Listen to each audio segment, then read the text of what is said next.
నమస్తే. ప్రస్తుతం మనం ప్రజాభవన్ దగ్గర అయితే ఉన్నాం. కాంగ్రెస్ పాలన వచ్చి కూడా ఏడాది పూర్తయింది. సో ఈ ఏడాది పాలనలో కూడా విజయోత్సవ సంబరాలు చేసుకున్నది కాంగ్రెస్ పార్టీ. సో మరి ఈ ప్రజాపాలనలో మరి ప్రజలకి ఎంతవరకు న్యాయం జరుగుతుంది అనే దాని మీద మాట్లాడదాం. ఈరోజు ప్రజా దర్బార్ దగ్గర కూడా చాలా మంది పబ్లిక్ అయితే రావడం జరిగింది. ఆ మహాలక్ష్మి పథకం సంబంధించిన వాళ్ళు కానీ, డబల్ బెడ్రూమ్ సంబంధించిన వాళ్ళు కానీ, పింఛన్ సంబంధించిన వాళ్ళు కానీ, రేషన్ కార్డు సంబంధించిన వాళ్ళు, ఇలా చాలా మంది పబ్లిక్ అయితే ఇక్కడికి రావడం జరిగింది. వాళ్ళ సమస్యలు ఏంది, మరి ఒక పక్క ప్రభుత్వం ఏమో ప్రజాపాలనలో అందరికీ న్యాయం జరుగుతుంది, అందరికీ అన్ని పథకాలు అందుతున్నాయని చెప్పేసి చెప్తా ఉంది. మరి నిజంగా ఇక్కడ పబ్లిక్ని అడిగి తెలుసుకుందాం వాళ్ళకి వస్తున్నాయా లేదా అనేది. అమ్మ ఏం పేరు? అమ్మ మీ పేరు? నా పేరు విజయ. ఎక్కడ నుండి వచ్చి మీరు? నేను బంజారా హిల్స్ లో ఉంటాను. పోయిన సంవత్సరం ఎందుకు మరి ఇక్కడికి రావడం గల కారణం ఏంది? ఏం సమస్యలతో? మాకు డబల్ బెడ్రూమ్ ఇంతకు ముందు సీఎం ఉన్నప్పుడు పెట్టుకున్నాం. మాకు వచ్చిందని ఫోన్లు వచ్చినాయి, ఒక 50 సార్లు ఫోన్లు అయితే వచ్చినాయి. 50 సార్లు ఫోన్లు అయితే వస్తే మేము అప్పుడు అప్లై చేసినాం, ఇంటికి వస్తా వెరిఫికేషన్ కానీ చెప్పిర్రు, కానీ మాకు రాలేరు. సరేలే కొత్త సీఎం వస్తే ఇస్తారు అన్నారు. ఆయన వచ్చినాడు, ఆయన వచ్చి సంవత్సరం అయింది, వెరిఫికేషన్కి రాలే, ఫోన్ చేయలే, ఏం చేయలే. ఇప్పుడు మాకైతే డబల్ బెడ్రూమ్ ఫ్లాట్కి మళ్ళీ మొన్న వచ్చి ఇక్కడ మాట్లాడితే ఇయ్యలేరు. ఇవ్వకపోతే వాళ్ళు ఏమంటున్నారంటే పాత స్లిప్పులు పనికి రావు, ఇంద్రమ్మ ఇల్లులని ఈ స్లిప్ పెట్టండి, కొత్తగా అప్లికేషన్ ఇస్తామన్నారు. మొన్న అప్పుడు వచ్చినాయి లెక్కలోకి రావట్నా? అవి రావంటున్నారు. మళ్ళీ ఈ రోజు వస్తేనేమో వెరిఫికేషన్కి వస్తారంటున్నారు. వాళ్ళు వస్తారని మేము ఎదురు చూడాలి తప్ప మాకు మాత్రం రాలే. సంవత్సరం పూర్తయింది. ఈ సంవత్సరం నుంచి సీఎం ఏం చేసిండేమో తెలియదు. ఇంకా 4 సంవత్సరాలు అయితే గెలుస్తాడో లేదో తెలియదు. మరి తర్వాత ఇంకొకడు వస్తాడు, మరి వాని వెనకాల చుట్టాల. మేము ప్రజలు మేము బతుకు తీరు కోసము, పుట్టకూట కోసం పోతుంటాం. అవన్నీ వదులుకొని, పిల్లల్ని వదులుకొని, ఇంట్లో పనులు పొద్దుగా లేచి చేసుకొని వీళ్ళ చుట్టూ తిరగాలి మేము. మాకు జిరాక్సులు పైకెంచి, ఆటో ఛార్జీలు, బస్సులకి ఎక్కితే ఉంటే నిండా వస్తాయి. ఫ్రీ బస్సులు పెట్టినాడు, పుణ్యానికి మా ఊరికి ఓనికి పెట్టినాడా, ఈడికి పెట్టినాడు ఆయన. బస్ ఎట్లుందమ్మా అసలు? నిజం మంచిగా ఉందా? మహిళలు అందరూ సంతోషంగా ఉన్నారంటా ఉంది ప్రభుత్వం, నిజమేనా? ఫ్రీ బస్సులు పెట్టినారు కానీ అన్న, ఫ్రీ బస్సులు అనేటివి చాలా ఇబ్బంది పడుతున్నారు ప్రజలు. చాలా మంది, కొంతమందికి బాగుండొచ్చు, ఎందుకంటే కొంతమందికి ఎట్లున్నదని వాళ్ళకు.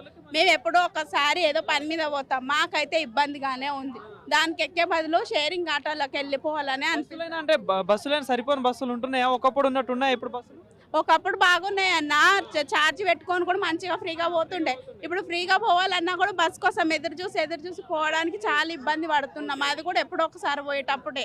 అందుకే మేము ఆటోలకే పోతాం, ఎక్కువ శాతం బస్సులకు కూడా పోము. మరి ఇప్పుడు మీరు ఏ సమస్యల మీద ఇక్కడికి వచ్చిళ్ళు? మీ ప్రాబ్లమ్స్ ఏమేమి పథకాలు వస్తున్నాయి మీకంటే? ఒక పక్క 6 గ్యారెంటీలు అందరికి వస్తున్నాయి, సంబరాలు చేస్తా ఉన్నారు సంవత్సరం ఏడాది పాలన మీద. మరి మీకేమైనా అందుతున్నాయా ఏంటి? మరి ఈ సంవత్సరం నుంచి మాకు ఒక్కటి ఏమీ అందలేదు. ఒకటి లక్ష్మీ పథకం ఇస్తామన్నారు, మహాలక్ష్మిది, అది ఇయ్యలేరు. రేషన్ కార్డులలో మేము కొత్తవి ఏమైనా పిల్లలకి యాడ్ చేసుకొని కొత్త రేషన్ కార్డులు మా ఉంటారు కదా ఇంట్లో ఫ్యామిలీ చేసుకుందామంటే అవి అప్లై చేయనియలేరు. ఫస్ట్ అన్నిటికంటే ముందు వేరే అప్లికేషన్స్ అడుగుతున్నారు. వాటన్నిటికీ రేషన్ కార్డు కావాలంటారు, కానీ రేషన్ కార్డే లేనప్పుడు అప్లికేషన్స్ మేము తీసుకోవాలంటే ఎట్లా తీసుకోవాలి? ఫస్ట్ రేషన్ కార్డే కదా మేము అప్లై చేయాలి. అది వచ్చినాక మిగిలిన పథకాలు పెట్టాలి. సంవత్సరం నుంచి ఏం పీకిండు? ఫస్ట్ సంవత్సరం నుంచి స్టార్టింగ్ అయితే రేషన్ కార్డులు అడుగుతారు కదా, అదే కదా పెట్టాలి. ఫస్ట్ చెప్తే అయిపో మీరు. అదే కదా చెప్తే ఎవరు పట్టించుకుంటున్నారు అన్న? పట్టించుకోరు. పెద్ద వాళ్ళే చెప్తేనే పట్టించుకోరు. మేము ఎట్లను ఏదో గరీబ్ వాళ్ళు ఏడో మూలలో ఉంటాం, మాది ఎట్లా వింటారు చెప్పండి?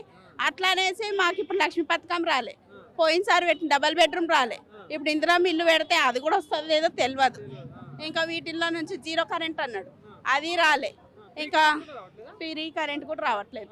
ఇంకా భూములు కడుతున్నారు, ఇప్పటికీ బిల్లు కడుతున్నాం మేము. ఇంకా ఇవి ఏమంటారు, భూములు రైతులు అంటారు, అవి అయితే మాకు లేవు కాబట్టి వాటి గురించి నాకు తెలియదు.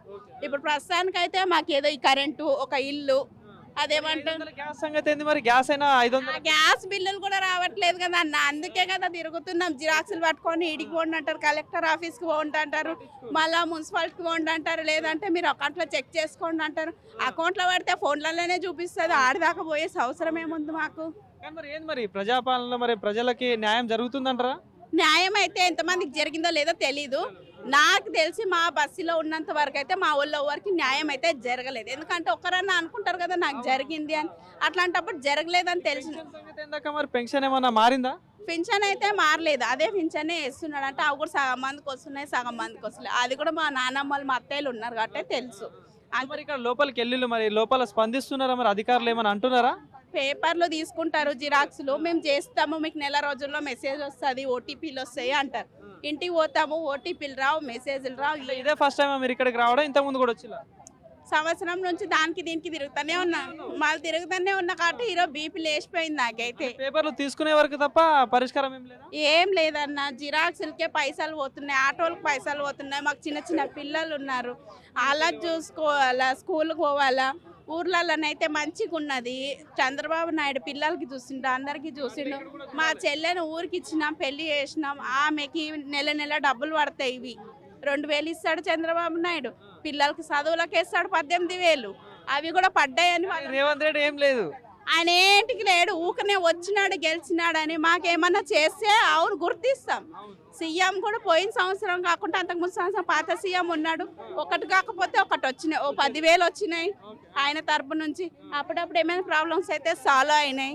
ఇప్పుడు ఏం చెప్తారు? ఇప్పుడు మా ఛానల్ తరపున కూడా ఒకవేళ మీ సమస్యలు చెప్పాలనుకుంటే ఏం సమస్యలు మీకు ఏం కావాలని అనుకుంటున్నారు?